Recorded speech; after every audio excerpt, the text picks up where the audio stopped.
What we showed you in part 1 is that it took about 7 minutes to unpack, rack, cable, and power up a brand new UCS chassis.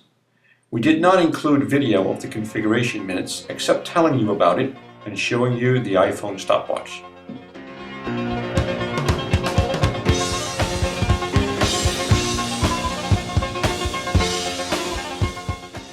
Today, in part 2, I will cover those configuration minutes.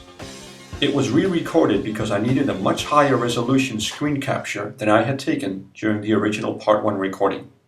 The starting point is the same powered up but undiscovered chassis. The discovery takes 8 minutes, and for those keeping time, the extra 2 minutes in the part 1 recording was letting the chassis power up before starting the configuration. By now, you've seen the starting time of this screen capture, and we logged into UCS Manager.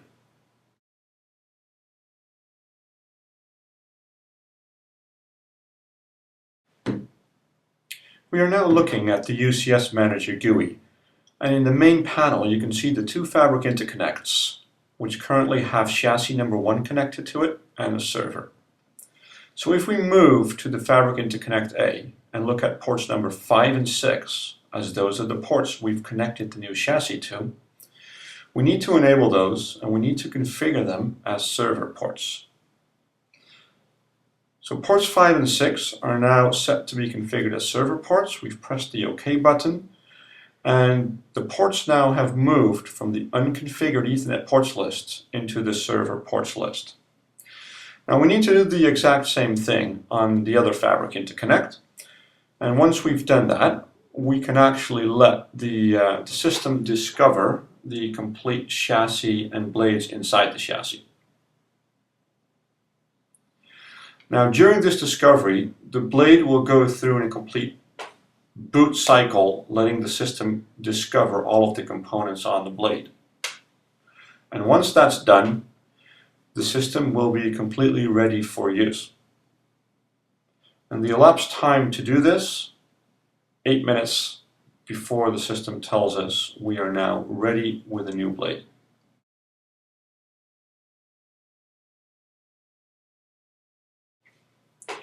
The next step is creating a service profile, and we're going to do that by using a template.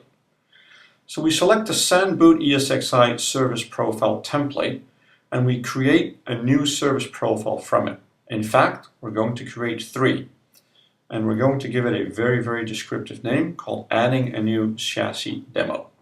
And we will create 3 service profiles. The 3 new service profiles will appear in the top left. And in this specific case, we have selected not to automatically assign a random blade to the service profile. This gives us the option for this demonstration to show that it by default is unassociated, and we can manually assign the blade that we have just discovered in the new chassis. So we select the manual select existing server, and we're going to pick chassis number 3, blade 1. And as soon as we've done that, the assignment will take place. The blade will go through a boot cycle and get the identity associated with the service profile and boot.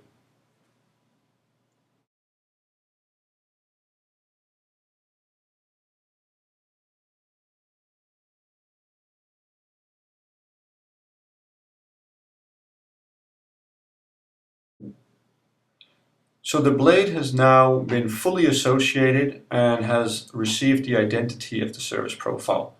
And it is now in the final boot stage of the actual operating system that it is targeted to boot from SAN from. And as you can see, that is ESXi, and we have in about 7 minutes total booted a complete ESXi image. So that brings us to the conclusion, 8 minutes for the discovery, 7 minutes to boot the new ESXi service profile. So thank you for watching. I hope you found this useful. I look forward to hearing from you.